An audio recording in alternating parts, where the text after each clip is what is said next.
अदब नाज़रीन, मैं सनम एजाज और आप देख रहे हैं प्रोग्राम दिन भर सनम के साथ। रात 9 बजे का प्रोग्राम दिन भर आप तक पहुंचाने में हमारे साथ ताउन कर रहे हैं लज़्ज़त मसाले। और आज के प्रोग्राम में हम शुरुआत कर रहे हैं लाइन ऑफ कंट्रोल की सूरत से। वो 5 अगस्त 2019 का दिन था। हिंदुस्तान की तारीख़ में या जम्मू कश्मीर की तारीख़ में एक बड़ा फ़ैसला हुआ और उस फैसले से पहले ही जो कश्मीर के हालात थे उससे अंदाज़ा लगाया जा रहा था। और बाद में बाज़ लोग ये भी बता रहे थे जो हालात उस वक्त बने हुए थे कि कहीं आर पार का कुछ बड़ा मामला तो नहीं होने जा रहा है। और फिर 5 अगस्त को आपको याद होगा दिल्ली में लाइन ऑफ जो फैसला जब पार्लियामेंट में आने वाला था, जो फैसला पेश किया जाना था, उससे पहले दिल्ली से लेकर मुल्क में बॉर्डर से लेकर अंदर तक हाई अलर्ट पे रखा गया था। और हाई अलर्ट पे रखने के दौरान डर था कि कहीं कुछ पार से ना हो जाए, कोई मिसाइल ना चल जाए, कोई कुछ और ना हो जाए। ये 5 अगस्त की बात है। लेकिन 5 अगस्त को जब कश्मीर का फैसला हुआ तो उसके बाद जम्मू कश्मीर से लेकर मुल्क तक सभी जगहों से ये बताया जाने लगा कि मामला कुछ और है। और इस मामले में सबसे बड़ा पहलू है यही है कि लाइन ऑफ कंट्रोल पर शांति बनी रही। ये लाइन ऑफ कंट्रोल पर 5 अगस्त को शांति बनी रही। और बाद में पाकिस्तान के अहदेदारान, ख़ासतौर पर जनरल बाजवा से भी एक बार पूछा गया था कि 5 अगस्त को दुनिया समझ रही थी कि शायद कुछ पाकिस्तान करे, लेकिन परिंदा भी न फड़फड़ा सका पाकिस्तान की तरफ। तो वजह क्या थी? तो पाकिस्तान के जनरल बाजवा ने ऑफ द रिकॉर्ड कहीं पाकिस्तानी मीडिया को ये भी बताया था कि टैंकों में तेल तक नहीं था, मेरी हालत ख़राब थी। वो टैंकों वाली तेल और उसके बाद 2021 में पाकिस्तान और हिंदुस्तान के दरमियान line of control for cease fire कायम करने का ऐलान भी हुआ। दोनों मुल्कों के दरमियान LOC पर मुआहदा हुआ। और ये मुआहदे के बाद पहली बार या 2021 के बाद पहली बार जम्मू कश्मीर के अवाम को राहत की सांस मिली, ख़ास तौर पे उन लोगों को जो लाइन ऑफ कंट्रोल के आसपास रहते हैं, चाहे वो इस तरफ रहते हो या उस तरफ। बरक गिरती थी तो दोनों तरफ, इधर से भी गोली, इधर से भी गोला, उधर से भी गोली, उधर से भी गोला। और उसमें आम आदमी, उनकी आबादी, उनके जान माल सबको नुकसान हो ही जाता था। लेकिन 2021 के बाद लाइन ऑफ कंट्रोल पर जो पुरअमन हालात रहे उसमें किसी का नुकसान नहीं हुआ। लेकिन पिछले 24 घंटों के दौरान एक बार फिर लाइन ऑफ कंट्रोल पर गोलियां चली हैं, बड़े पैमाने पर चली हैं। और ये गोलियां पुंछ सेक्टर में, हिंदुस्तान और पाकिस्तान के दरमियान जो लाइन ऑफ कंट्रोल है उस पर पुंछ सेक्टर में ये गोलियां चली हैं। और इधर से बताया गया कि लाइन ऑफ कंट्रोल की खिलाफ वर्जी से, मुआहदे की खिलाफ वर्जी जो है पाकिस्तान की तरफ से हुई। और पाकिस्तान ने हिंदुस्तानी अफवाज पर गोलीबारी की, भारी नुकसान किए, भारी गोलीबारी की। और जवाब में भी भारी जवाब दिया गया। लाइन ऑफ कंट्रोल के त्रकोंडी के इलाके में फॉरवर्ड पोस्ट पर पाकिस्तान पर इल्ज़ाम है कि बिला इश्तियाल फायरिंग की और इसका भरपूर जवाब भी दिया गया। और इधर से ये भी दावा किया गया कि पाकिस्तानी अफवाज का जानी नुकसान भी हुआ है। शदीद नुकसान की खबरें इस दौरान आपको याद दिलाते चले। परसों ही लाइन ऑफ कंट्रोल के अखनूर सेक्टर में मिलिटेंटों की मुश्तबा IEDs के नतीजे में एक कैप्टन समेत 2 एहलकार मारे गए थे। लेकिन कल रात देर गए भी लाइन ऑफ कंट्रोल के इसी इलाके में एक और लैंडमाइन का धमाका हुआ है जिसमें एक JCO जख्मी हुआ है। लाइन ऑफ कंट्रोल की ये सूरत क्या आगे तपती है या ऐसी रहती है, ये वक्त बताएगा। लेकिन फ़िलहाल हिंदुस्तान और पाकिस्तान के दरमियान लाइन ऑफ कंट्रोल पर 4 साल के बाद, 2022 के बाद, 2021 के बाद, फरवरी 2021 के बाद पहली बार ये सूरत बनी है। और इस सूरत में फ़िलहाल पुंछ के त्रकोंडी की लाइन ऑफ कंट्रोल के अगली पोस्ट पर ही गोलीबारी हुई है। और जब गोलीबारी एक जगह से हो तो इसको वक्त पे कंट्रोल ना किया गया, दोनों तरफ से ठंडा पानी ना लगाया गया, तो फिर ये आगे भी बढ़ सकती है। और फिर ऐसा होगा कि आए रोज़ ये खबर होगी कि लाइन ऑफ कंट्रोल के इस सेक्टर या लाइन ऑफ कंट्रोल के उस सेक्टर में गोलियां चली, गोले चले, मिसाइल चले, तोपें चली। और उस सब के बीच में आर पार जानी और माली नुकसान भी हुआ। आर पार की बात, एक तस्वीर का रुख, लेकिन दूसरा तस्वीर आर की ही बात, लेकिन आर और दिल्ली के पार की बात। दिल्ली और जम्मू कश्मीर के दरमियान के ताल्लुकात में उमर अब्दुल्ला का कल शाम ही एक बैनुल-अक़वामी इदारे को बड़ा इंटरव्यू हुआ है। और इन्हीं इंटरव्यू में उमर अब्दुल्ला ने कल ही बताया है कि 370 की बहाली के लिए जम्मू कश्मीर की आवाम जुद्दत जारी रखेगी। ताहम फ़िलहाल मौजूदा सूरत में उन्हें जो स्पेशल स्टेटस की बात की जा रही है उस हवाले से उन्हें कोई वापसी की उम्मीद नज़र नहीं आ रही है। और साथ तौर में उमर अब्दुल्ला ने हार्ड टॉक नामी इस इंटरव्यू में जो सहाफ़ी स्टीफन साकोर ने उनसे किया था उसमें उनसे पूछा तो सवाल का जवाब था कि रियासती दर्जे के मामले पर ना सरेंडर करेंगे, ना ही मरकज़ के साथ कोई महाज आराई करेंगे, क्योंकि वज़ीर-ए-आज़म और वज़ीर दाखिला दोनों ने कई बार इसका इहादा किया है कि जम्मू कश्मीर को स्टेटहुड रेस्टोर किया जाएगा। साथ में उमर अब्दुल्ला ने बताया कि मैं थोड़ी कोई गुलाम हूँ। वज़ीर आला उमर अब्दुल्ला ने कहा कि मरकज़ अगर अपने वादों को पूरा नहीं करता है तो फिर ताल्लुकात जो दिल्ली और जम्मू कश्मीर के हैं उन पर नज़रसानी करनी पड़ेगी। नज़रसानी करनी पड़ेगी दिल्ली और जम्मू कश्मीर के ताल्लुकात में। ये बहुत बड़ा सवाल है और इसी सवाल के पस मंज़र में उमर अब्दुल्ला ने वज़ीर-ए-आज़म के सोनमर्ग दौरे का हवाला भी देते हुए बताया कि मरकज़ के साथ उमर अब्दुल्ला के मैंने खुशगवार ताल्लुकात कायम करने के लिए सोनमर्ग में जो दोस्ताना ताल्लुकात अपनाया, रवैया अपनाने की बात की, उसको जारी रखने की कोशिश करेंगे ताकि कश्मीर के अवाम के मसाइल हल हो सकें। लाइन ऑफ कंट्रोल की सूरत पर भी उनसे पूछा गया, लेकिन पूछा गया कि जम्मू कश्मीर के लेफ्टिनेंट गवर्नर के साथ उनके कैसे ताल्लुकात हैं। तो इस पर वज़ीर आला उमर अब्दुल्ला ने बताया कि LG ऑफिस के साथ फ़िलहाल कोई राब्ता नहीं है और LG ऑफिस के साथ काम करना या रिश्ता बनाना एक चैलेंज है। और यूनिटरी जम्मू कश्मीर के वज़ीर आला उमर अब्दुल्ला ने बताया कि लेफ्टिनेंट गवर्नर के पास इस यूटी में लामादूद इख्तियारात थे, लेकिन अब ऐसा नहीं है क्योंकि हम बहुत से इख्तियारात उनसे ले चुके हैं। उमर अब्दुल्ला से इसी सवाल जवाब के सिलसिले में एक सवाल ये भी पूछा गया कि पार्टी के अंदर भी बेचैनी है और आगा रूहुल्लाह उसकी मिसाल है, जिन्हें कुछ मौक़ों पर कुछ बेचैनी भी दिखाई है। तो उमर अब्दुल्ला ने बताया कि हर पार्टी में सियासी इख्तिलाफ की जगह होती है और जगह देनी भी चाहिए। जमहूरियत में लोगों के पास बेहतर लीडर करने का इंतखाब करने का मौका भी होता है। और फिर उमर अब्दुल्ला से पूछा गया कि एक यूसी जो मुल्क में हो रही है, एक मुल्क एक इलेक्शन, और इस पर मौक़िफ़ क्या है, तो उस पर उन्होंने बताया कि मौक़िफ़ वही है जो दुनिया जानती है, हम इसके ख़िलाफ़ हैं। लेकिन जम्मू कश्मीर के हवाले से बताया कि स्टेट, एक और वादा उमर अब्दुल्ला ने किया कि स्टेटहुड वापस मिलते ही जम्मू कश्मीर से पब्लिक सेफ्टी एक्ट ख़त्म किया जाएगा। न जाने उमर अब्दुल्ला क्या बोल गए। स्टेट पब्लिक सेफ्टी एक्ट, माफ़ कीजिएगा, पब्लिक सेफ्टी एक्ट ख़त्म किया जाएगा।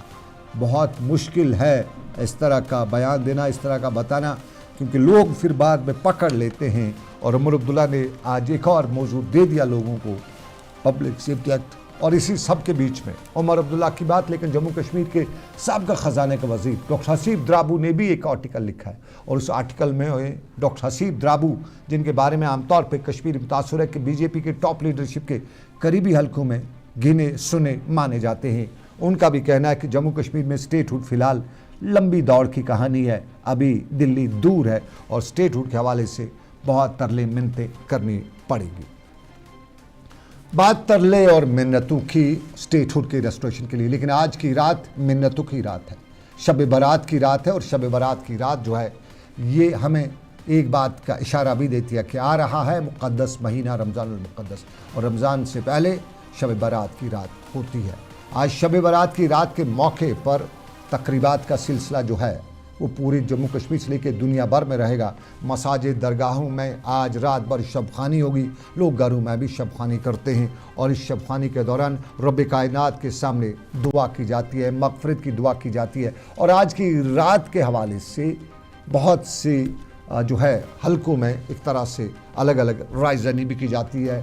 और आज की राय के बारे में कहा जाता है कि रसूल अकरम सल्लल्लाहु अलैहि वसल्लम आज की रात जो मक्का मुअज़्ज़मा में थे तो आज वो बाहर निकले, रात देर गए और फिर उन्होंने वहाँ दुआ मांगना शुरू की। तो तब उनकी फैमिली भी उनके पास आई और उनसे पूछा क्या है, तो उन्होंने कहा कि आज रब कायनात सबकी सुनने वाला है।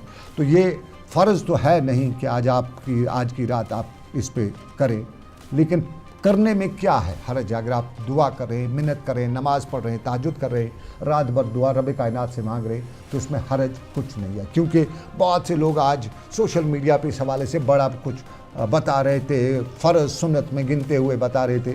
हकीकत ये है कि अब जब रसूल अकरम सल्लल्लाहु अलैहि वसल्लम ने किया है तो हमें करने से कोई एतराज़ नहीं होना चाहिए। फ़र्ज़ नहीं है, ऐसा कुछ ये अहकामात में नहीं है। और आज के दिन के हवाले से एक और था कहीं सोशल मीडिया पे किसी ने चला दिया कि आज शब बारात की रात नहीं है, तो बहुत से लोग इसको कल लेके चलते थे। लेकिन इस बीच में मुफ्ती आज़म कश्मीर मुफ्ती नासरुल इस्लाम ने आज दोपहर में बयान जारी किया और उसमें उन्होंने बताया कि शब बारात की रात आज की रात ही है और इसमें ये जो है ये कहीं से सही हकीकत नहीं है। बताते चले जम्मू कश्मीर में इसको फ़िरकत वारियत या दूसरी चीज़ों या मसलक की बुनियादों पर लिया नहीं जाता है। लेकिन आज ये अफवाह किसने उड़ाई, ये भी सवाल है। यहाँ बहुत से लोगों के कई मिशन होते हैं और इन मिशन में हम कोशिश करेंगे मुफ्ती आज़म कश्मीर मुफ्ती नासरुल इस्लाम से बराह रास्त। मुफ्ती साहब बहुत बहुत शुक्रिया। अस्सलाम वालेकुम। वालेकुम अस्सलाम व रहमतुल्लाह। मुफ्ती साहब मैं मुफ्ती नासिर साहब दो सवाल आते मेरे। एक तो ये है कि क्या आज की रात की अहमियत क्या है, हमारे जो देखने वाले उन तक ये बता दीजिएगा। और दूसरा सवाल यह रहेगा कि आज बहुत से लोग ने बता रहे कि आज नहीं है कल हमें रात शब बारात की रात मनानी है, तो ये कुछ लोग बता रहे थे कि कहीं मिस इंटरप्ट हुआ है, तो हकीकत क्या है? हकीकत ये है कि मुझे फोन आया और उस फोन के जरिए से उन्होंने मुझसे ये पूछा कि शब बारात कब है, और मैंने उनसे ये कह दिया कि ये 14वीं तारीख को 14 शाबान मुअज्जम को है, जो 13 तारीख जो आपका इको आ रहा है। जी जी जी आप बताइए। आबिद इनका इको आ रहा है नासिर साहब का, जरा। जी सर। जी नासिर साहब हेलो, कैरी करिएगा। दुआ थोड़ा सा इसकी सेटिंग कर दीजिए। आबिद थोड़ा सा ऑडियो इनका ओके नासिर साहब। जी जी जी अब आपको आवाज सही आ रही है? तो इस तरीके से ये उस वक्त ये फैसला मैंने ये फैसले जो है नहीं, इको बहुत जबरदस्त आ रहा है। मेरा बैक टॉक बंद कर दीजिएगा और नासिर साहब का ये ऑडियो सुना दीजिएगा। ओके ओके ओके नासिर साहब, अभी भी आपका इको है? अभी भी इको आ रहा है। आबिद थोड़ा सा चेक कर लीजिएगा नासिर साहब का। जी जी नासिर साहब चलिए ऐसे ही चलाते हैं, आप बता दीजिएगा।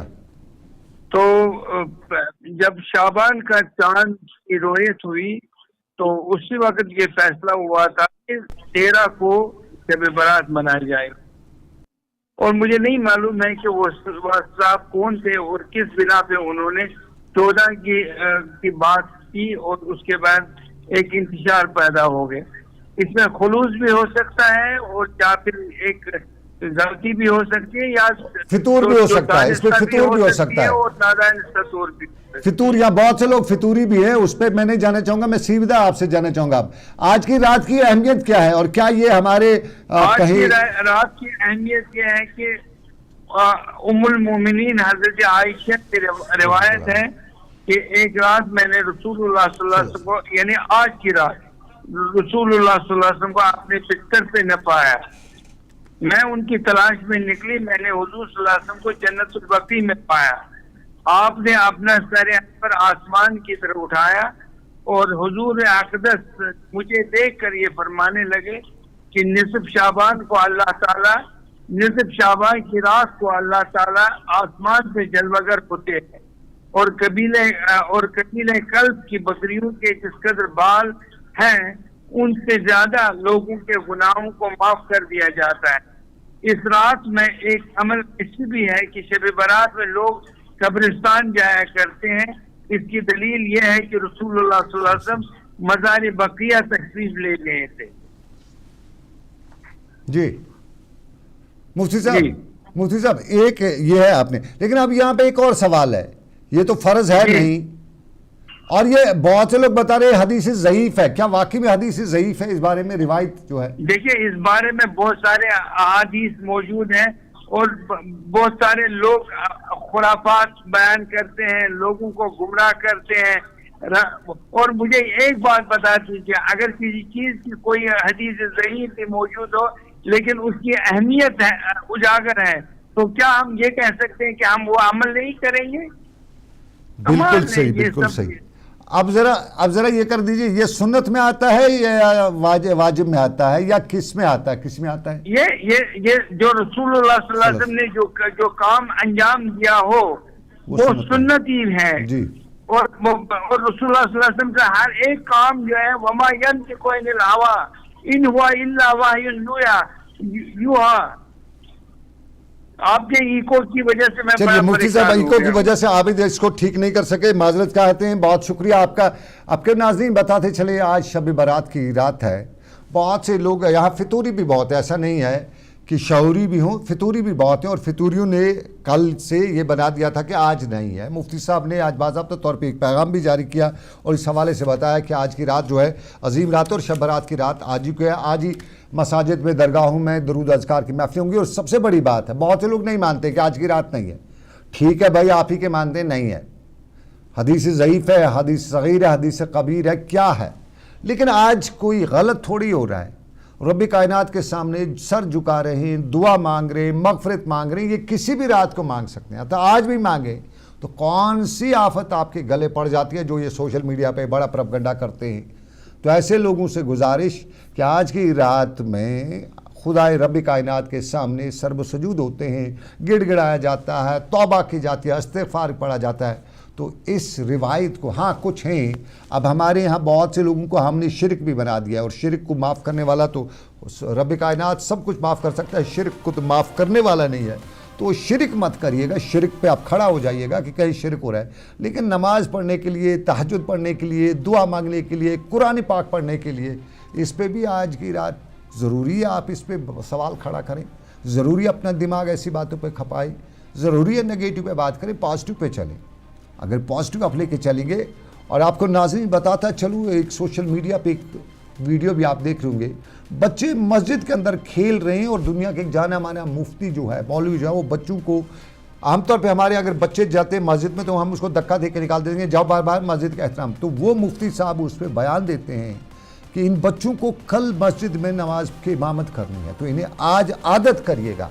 कहीं ये इंटरनेट के साथ दूसरे मामला के साथ जुड़े रहे और मस्जिद आना ही भूल जाए। कम से कम यहाँ आके खेलने से नहीं, मस्जिद के बारे में पता तो चलता है कि यहाँ क्या होता है, ये दूर से ही देख लेते हैं तो देखने की बात है। लेकिन श्रीनगर में आज मीर वाइज कश्मीर मौलवी मोहम्मद उमर फारूक ने आज की रात के हवाले से अपने एक बयान में बताया कि आज की रात उन्हें नज़रबंद रखा गया है। उन्होंने आज ट्विटर पर अपने एक पैगाम में एक पोस्ट में लिखा कि मीर वाइज मौलवी उमर के आज मुसलसल छठे साल उन्हें नज़रबंद घर में रखा गया है। ताहम उन्होंने जम्मू कश्मीर हाई कोर्ट के फ़ैसले के हवाले से जो फ़ैसला आया है पासपोर्ट के हवाले से, उसको उन्हें खुशाइन करार देते हुए बताया कि बरसों से लोगों के बच्चों के पासपोर्ट जो हैं वो मुस्तरद किए जाते थे और फिर उन्हें सफरी दस्तावेज़ात के लिए पापड़ बेलने पड़ते थे।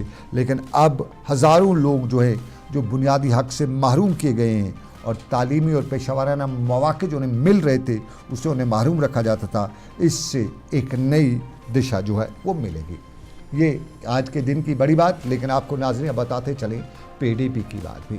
पीडीपी जम्मू में पीडीपी सदर महबूबा मुफ्ती आज थी और महबूबा मुफ्ती ने जम्मू में आज अपना बुनियादी ड्राइव जो है, मेंबरशिप ड्राइव, वो शुरू की। सरताज मदनी, खुर्शीद आलम और एडवोकेट अब्दुल्ला खान समेत पार्टी के दूसरे लीडरान भी आपको इस मीटिंग में आज नज़र आ रहे हैं। और जम्मू में महबूबा मुफ्ती ने आज जहाँ इस पार्टी मीटिंग के दौरान मेंबरशिप ड्राइव को बड़े पैमाने पर शुरू करते हुए बताया कि लोग उनकी जमात के साथ मिल रहे हैं। वहीं उन्होंने कठुआ की बात भी की। जम्मू कश्मीर के कठुआ पे बात करते उन्होंने बताया जो बिलावर के इलाके का मामला, उस पर उन्होंने बताया कि एक दहशत सरकारी तंत्र में मचाई गई है और इस मिलिटेंसी के नाम पर लोगों को डराया धमकाया जाता है।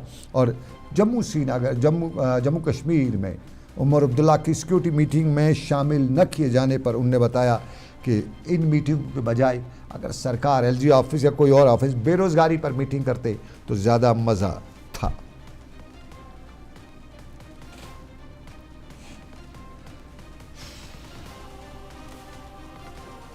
और नाज़रीन आपको बताते चलें नेशनल कॉन्फ्रेंस के एमएलए डॉक्टर बशीर वीरी ने आज सरी गुफारा इलाके का दौरा किया और इस दौरे के दौरान उन्होंने नहरों के ज़रिए जो पानी की ज़री ज़मीनों के लिए पानी का इस्तेमाल किया जाता है उनको उन पर नज़र रखी और उन पर साथ आपाशी महकमे के कई अफसरान भी मौजूद थे। कई जगहों पर नहरों में इस दौरान खामियां भी पाई गई और उन्होंने बताया कि इतना पैसा खर्च करने के बावजूद भी अगर नहरों की हालत खस्ता हालत हुई है तो फिर हमारे लिए अफसोस करने के सिवा और कोई मुकाम नहीं है। ताहम उन्होंने बताया कि गफलत की है, कैसे किया है, लेकिन अब इस नहरों को जंगी बुनियादों पर मरम्मत करने की ज़रूरत है। डॉक्टर बशीर वीरी जनूबी कश्मीर के अनंतनाग के एमएलए भी हैं, बिजवाड़ा के एमएलए भी हैं, लेकिन श्रीनगर की बात करें तो श्रीनगर में आज इश्तराक की बात थी और इश्तराक में कानून पढ़ाए जाने की, समझाए जाने की बात की। श्रीनगर में आज की तकरीब पर ज़िला तरक्याती कमिश्नर श्रीनगर बिलाल मोइनुद्दीन भट्ट और एसपी श्रीनगर इम्तियाज़ हुसैन ने नए कवानीन आरपीसी से रणबीर पैनल कोड, अब नहीं अब इंडिया पैनल कोड है, उस पर आज बात की और नए फ़ौजदारी कवानीन के मुतालिक जानकारी से आवाम को उजागर भी किया और इन कवानीन के हवाले से बताया कि ये कवानीन जो हैं ये इंसाफ और शफाफियत को यकीनी भी बनाते हैं। आईपीसी में तब्दीली, सज़ा से इंसाफ की तरफ मुंतकली की आज निशानदेही भी की गई और नए कवानीन पर मुनसर लोगों को सही मानों में इंसाफ फराहम करने की बात भी की गई।